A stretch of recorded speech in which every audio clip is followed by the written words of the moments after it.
Okay, so hello everybody. You guys can turn on your video so that we can see all of you. And yeah, so today we have Nivedita with us, who has been unschooling from 6 years. You have a 6-year-old son, isn't it? Yes, so he's almost 7 actually. So a long time. So 7 years. So yeah, so we'll just dig into your journey. So he's never been to school, no kindergarten, no preschool. Never. So how did this whole unschooling idea struck you? Actually, when he was 3 months old, I happened to join this. I got to join this Facebook group called Breastfeeding Support for Indian Moms. And one thing led to another. After that group, I got to know about baby-led weaning or self-feeding kids. And then that went on to baby wearing, cloth diapering, all the sustainable concepts. It's a sequence, I guess, yeah.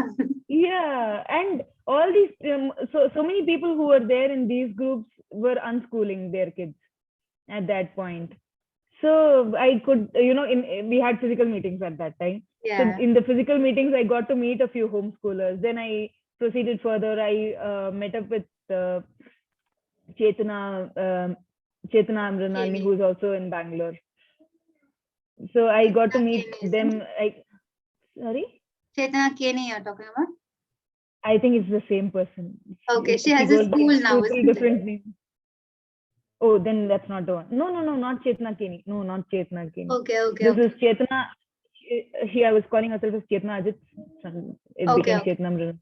Okay. So she's part of the birth home. Okay, home birthing. Team. Okay. Yeah. So I got to meet a homeschooling family and get to understand on what exactly is it. Unschooling families rather. So what happens, kind of thing. And when my child was about 8 months old is when I personally took the call from my end. At least for myself, I was clear by the time he was 8 months old. Because when he was about 8 months old, I got to meet this unschooler who had come down from the US to talk to other unschoolers and all. So when I spoke to him is when, quite a lot of things got clear. So when people asked him when he learned to read and write, so he said he learned to read and write when he was about 13 or 14 when he had to write a letter to his girlfriend. Yeah, I know. So the idea is the moment we are, we have a requirement for anything, we are going to learn it anyway. And learning never stops. It's not like when we become old, we stop learning. When we stop going to school, we don't stop learning. It keeps happening, right? So it really made a lot of sense. The moment we stop going to school is where we actually start learning what we want to really learn. Right, that's so true. And what happens is if we come out of school, we first have to unlearn what we learned and then have to relearn what we want to learn. So that instead of reinventing the wheel, I thought, okay, fine. Yeah. So the thing is, I was and still am never against him going to school. It's like we just left it to his choice. Yeah. So we never told him you should not. So it's always his choice. Yeah. So and I was going to say something, but so yeah. So when I asked people what is this unschooling, when I had no clue about it, they said it's just an extension of baby self-feeding. Yeah. They eat what they want when they want. The same way they learn what they want when they want. I was like, yeah, that makes sense. It's just an extension. So it got very easy for me like that. Yeah. So when we told at our homes, when my husband told at his parents. So when did this decision, when did you think of telling it to your parents? Was it around 2, 3 when he was supposed to go to school, or just the time you made the decision when he was 8 or 9 months old? Actually, after I kind of personally got the clarity, my husband also had to come on board first. Yeah. Before even my parents or his parents came into the picture. So he was a little skeptical. I had been doing the research for quite some time. So it was not something we got to discuss just by chance. Not that it was important at that time, so we didn't really discuss. But when it got to that, when he realized how serious I was, he was a little concerned initially. So when we met other unschoolers, it got very easy. Yeah. So he was Actually, he's also here. Okay. I am the skeptic. So maybe you should tell us your view, like, you know, like, I don't know, suddenly. Oh, one second. Yeah. Yeah, I was telling maybe you should tell your view, like suddenly your wife comes and tells we won't put our son to school. So how was it for you? To be honest, it is a cultural shock, like many others, not knowing what's going to happen, because I believed in schooling. I believed in going to school, particularly because my parents were not very highly educated. So it was like study well, then you are going to get a job, you are going to settle well in life. So, Actually, that's how our parents' generation was also, I guess. No, I mean, they changed their lifestyle because of studying and getting into job and things like that. right. Yeah. So I was a little skeptical. I was not skeptical. I was no for a start. Okay, I did not believe in that idea. And then when we started meeting people, it seemed like an interesting idea, which maybe we could start with or we could try with. And then there was so much progress that was happening at home. Without a formal schooling, we saw the kid learning stuff, which I felt was faster than maybe I could compare with only myself. So I maybe because of this generation kids, or I'm not sure about that idea, but they started learning faster. He started learning faster, and there was no ABCD song at home. He learned most of his almost entire English he has learned on reading the names of the cars that are on each and every car, written on cars, right? Yeah. And there were a lot of questions, and we were only answering the questions, particularly when wife was taking care of this part of educating the kid rather. So it was very interesting. So I then I think, okay, if this is working, then I think then everything would fall in place. So he kept surprising us multiple times. He learned. Still does. Yeah, he still does. So we left the idea of parenting, and we started, I think, the idea of facilitating stuff for him. So we never chose to do anything for him. We never chose to give.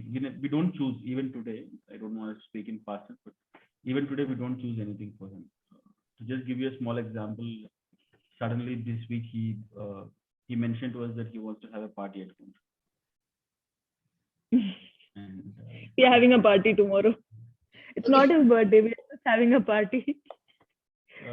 We don't go and tell him that parties are supposed to be done for birthdays or something like that. In fact, we never celebrated his birthday.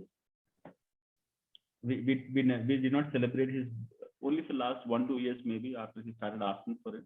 We waited for him to ask. So that way we thought he'll enjoy better, okay, because it is his choice, right? And what's going to happen in the party, and how the party is going to turn up, what is the timing of the party, who all he is calling, everything he makes the list. And when he makes the list, he writes some. I mean, when he's writing, when he's coming back, there will be a lot of questions for the parents that how he's going to read, how is he going to write. I would say he is reading way better than maybe a 5th standard or 6th standard kid. Okay. No disrespect to any other parenting methods or the kids or the schooling mechanism, but since he has a lot of time in front of him and there is a lot of space where he can experiment with on a daily basis, this is what we feel that has helped him to understand and read whatever he wants to. And it's always facilitating. It's never let's do math today, come. It's not going to happen, and he's not interested. I don't think we would be able to do that at any point of time. And one thing I would like to include here is that very interestingly, we did not at any point think that he should be able to read or write within a certain age.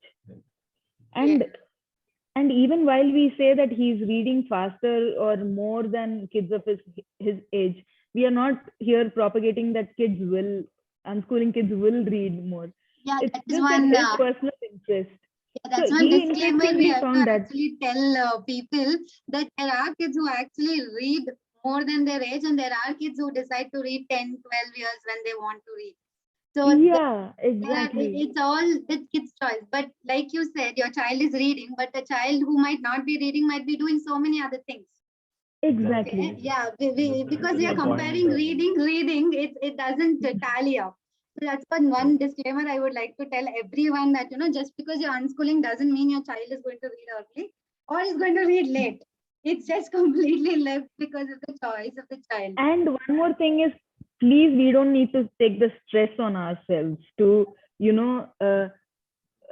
what do we say, to expose them to so many things and all that. It's not like we sat with him every day to read. That's why he started reading. It's not like we sat with the storybook every day.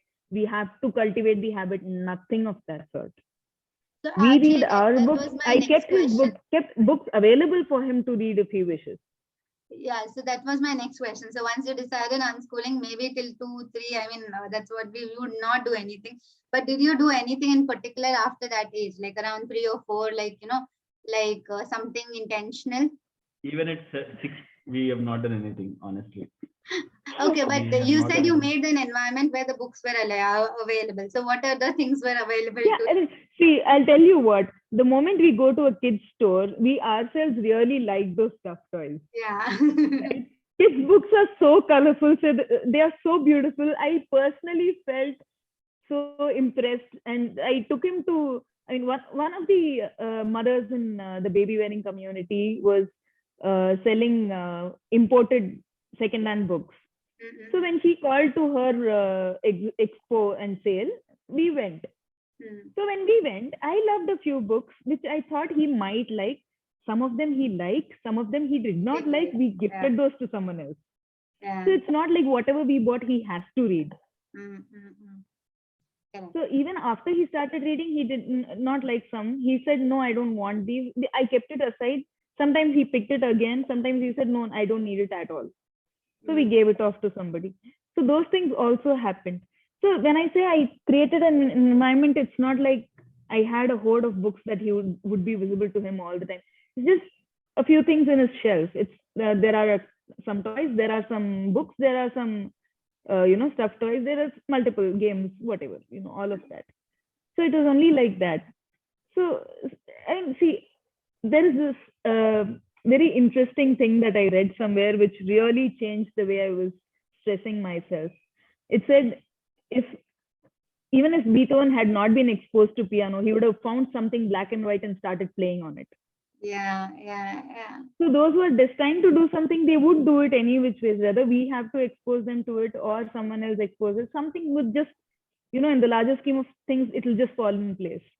Actually, for this, I would like to give an example of, how these children pick up these words which you don't want them to pick up. Like, you would never want consciously, expose them to that. But eventually they are at some point in time pick them up. So yes, like you said, they will pick up whatever they want at any point of time when they want to do it. Your videos on Nivedita. Can you hear me?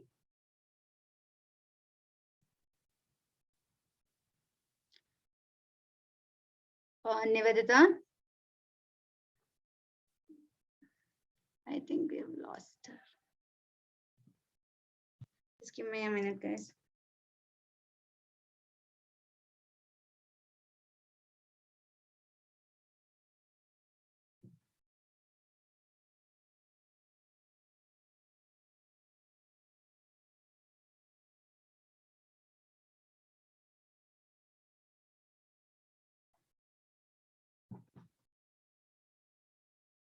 No problem.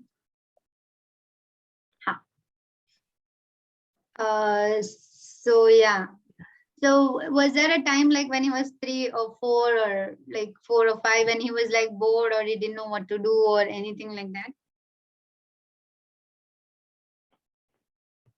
Did he have that face? I think kids will be bored like adults. Okay. Yeah. They, irrespective of whether they're going to school or traditional schooling mechanism, they will be bored. And I think boring is a very positive thing. It's a very nice, it's a very good thing, because only when we are very bored, that's when we feel like we have to do something, right? When we are very exhausted, we would like to take some rest and then restart. The same thing, when we are very bored, we would like to really do something very meaningful. And our kid, like everybody else, yes, he was bored for a bit, and he came to us and told that I am bored. So, and then we never told him that you go and read this. Do something very interesting. You have so much stuff to do at home. If you want to do something interesting. Sometimes if we give him some suggestions, like if we give him two suggestions, he'll find the third one to do. Yeah, I know kids. Actually, they just need this trigger, I guess. Even you come up with something, but they'll have completely different things to do. Right. Most of the neighborhood kids that we have, they go to their online schools now, and they have their time, and he got adjusted to that stuff also. So he leaves them when they are in their school times or their classes, and then he knows when his friends are coming out of their class, and then he'll go and play with them. And as far as boring is concerned, going back to that, yes, he was bored. Yes, he was bored, and we all together found out something very interesting to be done. Very interesting doesn't mean craft work or something like that. Very interesting means just playing cards also. So, you see, we treat them like an adult. Like an adult. Like if we both are bored, what do we do, right? We play something, and there is no restriction on what we are playing or something like that. We can play anything. We play cards. We play, and then he watches his cartoons. Okay? There is no restriction on that particular thing, or it's it's an explanation. It's an explanation to him. Okay, so we tell him that the gadgets are available. There are enough laptops, iPads, and mobile phones available at home for him to go and like every other home. Okay, it's like every other home. But we tell him watching the videos for such a long time is gonna have a toll on your eyes, and might create a headache for you. Okay, that is not a right thing for you. But sometimes he cries, he fights with us that he wants to continue watching it. He wants to go back. So then there is a negotiation. What do we do, adults? We negotiate, right? Okay, instead of watching it for 1 hour continuously, which might spoil your let's do it for like 15 minutes or 30 minutes. So it's a negotiation. Then we start for 30 minutes. Or else he says, I'll watch one. You're all okay, then let's go watch it. That's it. So there is no specific condition that ये करोगे तो वो हो जाएगा, वो करोगे तो ये हो जाएगा. ऐसा कुछ नहीं. It's a very So when we don't force him, he is also open to negotiations. Like if he watches for 1 hour today, he's willing to let go of it tomorrow. Yeah. No, today I'll watch for 1 hour. Tomorrow I won't watch. So, he finds something. And even when he says he's bored, there are different things. It's sometimes very important to notice why he's saying he's bored. What does he mean by it? Sometimes it's because he wants to connect with us. Sometimes it's because he would like to play with somebody. Sometimes he would like to do something, but he would like somebody to sit with him. So it can mean different things. So being aware of what he's exactly meaning when he says he's bored does make a difference at times. Yeah, actually, understanding his need as a parent is also very important, I guess, for us. Like, if we say he's bored and we jump into doing something and he doesn't want to do it, he just wants to sit with you and talk to you or play with you. Right. Like the whole, it's like he loses the connection with you also, and then he doesn't want to play or do anything, and then it becomes a mess. I guess that's one more benefit of, unschooling, because as a parent, you're a little more connected to the child, I guess, to know how, like they have their moods, but still at least better than when the child is away from you for a very long time and you're not able to understand them. So how would you put your relationship with your son? Like how is it? Is it? I have always said we are three bachelors living together. That's actually a very interesting thing to say. Okay, so coming back to a question of how, like when and how did you decide to tell your parents and how did they accept it? Yeah. Yeah, maybe you should start with your parents. Uh, my parents did not take it seriously. They did not believe that. I mean, Something they like know that me at least, so existed. they did not. Yeah, they don't come from that culture, so for them it is like even if I tell them that my kid is going to the best school in this world, then I tell them that it is going to be an unschooling thing. They're like a couple of questions. You don't want to send them to school.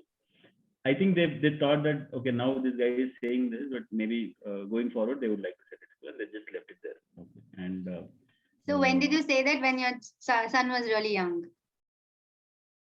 we told him Yeah. like 1 year or something. 1 year, yeah. So like, yeah, okay. Yeah. Because the questions will come. The questions will come. When is the play school? Which play school have you decided? Did you school Correct, please? correct. The questions are gonna come in a very subtle.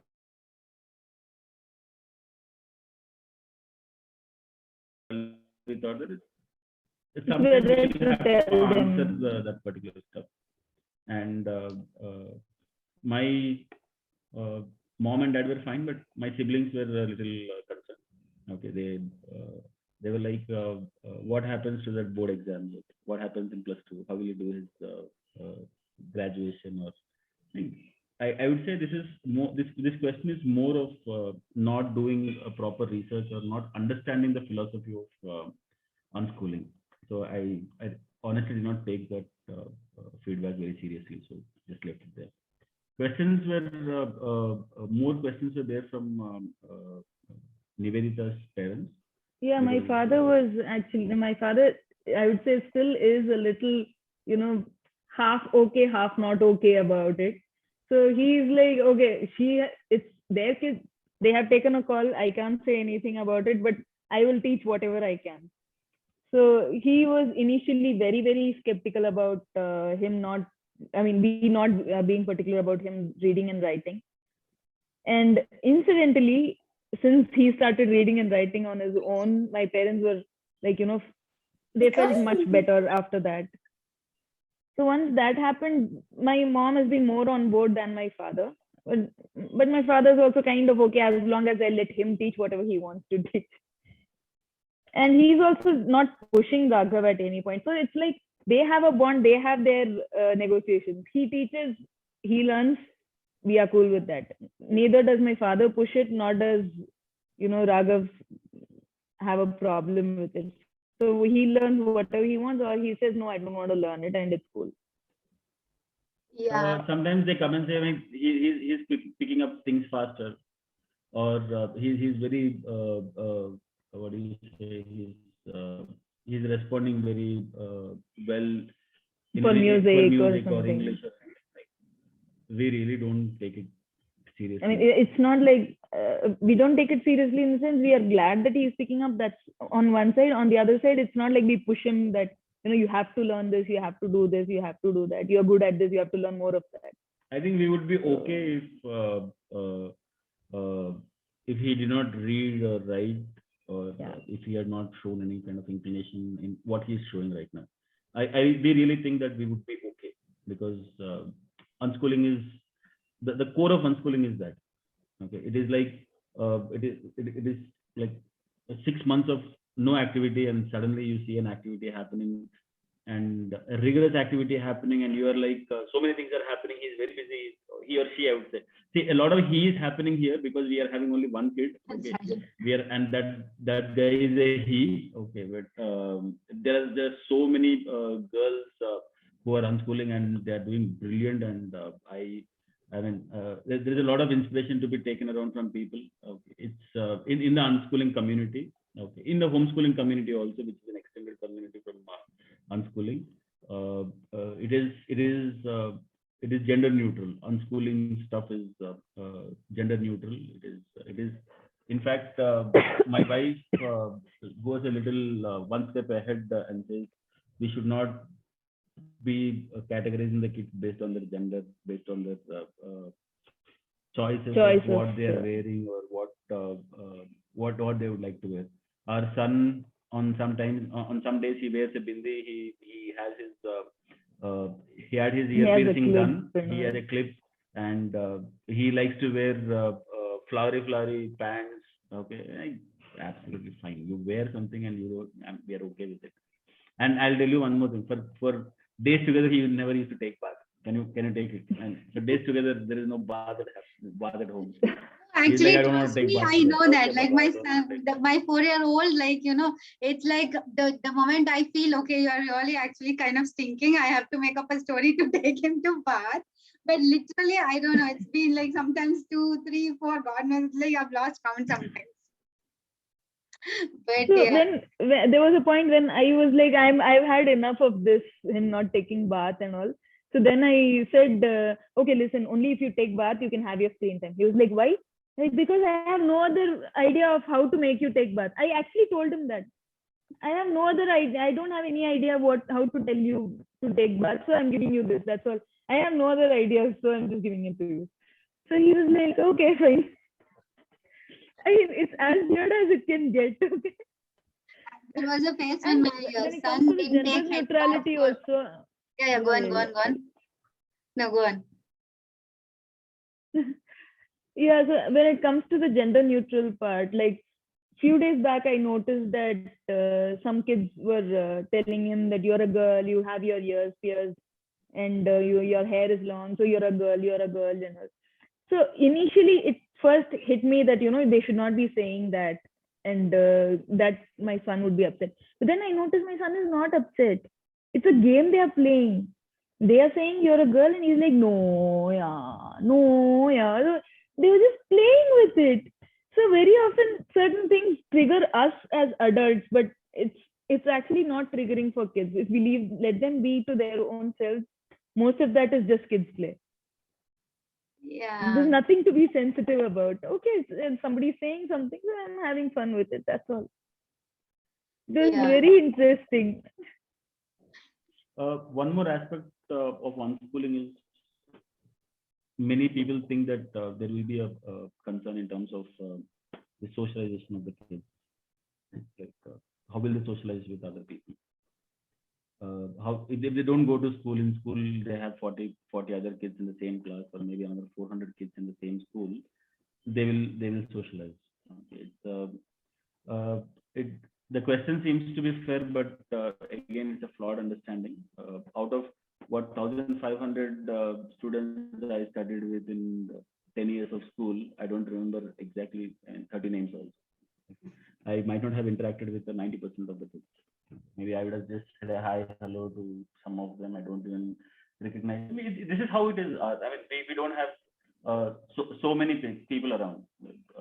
The real friends I would call who have come from all the way from my childhood are like two of them. Thousands of people we meet, we have only two of them, and he has I think already 5. So, Raghav one. He's outnumbered you already. So it's a I don't this question is something which everybody even today when I'm discussing this unschooling thing with any of them, any others, the first question that comes to their mind is how will they socialize? Okay.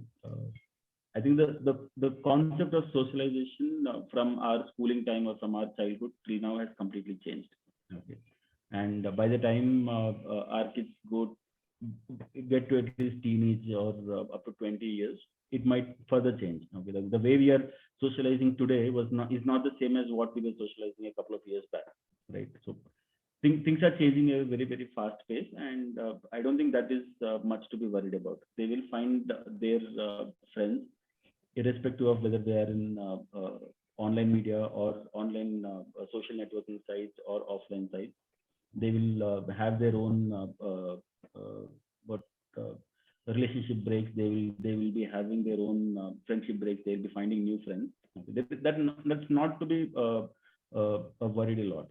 Okay. In fact, if I ask any of those school going kids, I play with a lot of them here. I ask them who are in like 12 or 13 years of age, tell me all your classmates' names, and I don't think they'll be able to tell. Current situation for the last 2 years, they have not been going to school. Yeah, the Current online situation, they'll class. not be able to sell even 25% of it. Right? It's very changing very fast. So it's Yeah. not to be worried. This is a question that just came to my mind because many people have asked me that question. Yeah. Yeah. So most new people ask about the socialization, and it also depends on the child. That's what even I tell. There are kids who want to make friends. There are kids who don't want to make friends. And if you send this child to a school, he is not going to make friends, no matter where he is, if he doesn't want to make friends. So yeah, it depends on the individual personality of a child also. Like for us also, just like you said, you keep your friends limited. And if you wanted more friends, I guess you would have more friends wherever you are. So Right. yeah, that's one thing I also tell. Okay, I have very serious question here. Like, people think unschooling parents are lazy. Like, because you don't really have to do anything, or you just let the child be or do whatever you want. What do you want to say about I think we are all lazy, unschooling or not. Okay. The very nature is we are all lazy. In fact, unschooling or homeschooling or the direct schooling, I see most of the regular what do you say, the school going concept. In that, the parents are doing a lot more stuff than teachers. Okay. At least in the last 2 years, we have received so many I would say so much feedback from our close quarters where our friends who send their kids to school saying that I mean Yes, how do you manage? We are not able to manage for even such a short time. How do you manage the kids for so long? We engage with the kids. Okay, now it's a very simple thing. We have a meeting to be we have meeting to attend now. So we tell him in prior notice. What do adults do? Like again, what do adults do? We'll tell them like, this is time where I don't want to get disturbed. Back to you and play with you.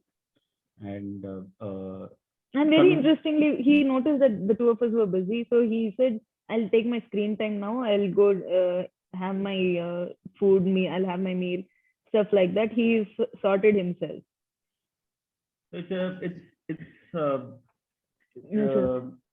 I wouldn't say we are not lazy, but we are lazy, and he is also lazy. I would also say he is also lazy.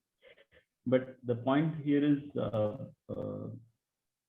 it is like there is so much with us that we can afford to be lazy.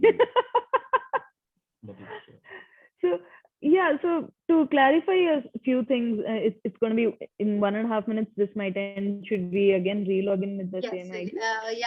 All the guys who want to ask some questions, so you'll just have to log in with the same ID. Okay. So when we are talking about lazy, honestly, that's how I used to tell people initially. I cannot wake up early in the morning, get the kid ready, get stressed about it, and get him stressed about it and all that. But what also occurred to me later, when people came around and told me and all that, was that this requires a lot of patience. This requires a hell lot of patience, because if the kid wants to cook, you have to stand there and let him cook. Okay. Because if we do it ourselves, we are going to do taka, finish it off and go with the next work. But then you'll really have to have that patience to let him do it and not keep putting your fears on him. Those kind of things made a big difference in our journey. We gave the knife to him when he was 2.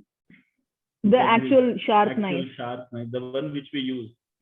So there is no dummy knife at home. So it's like the tomato. Yeah, we started with the butter knife, but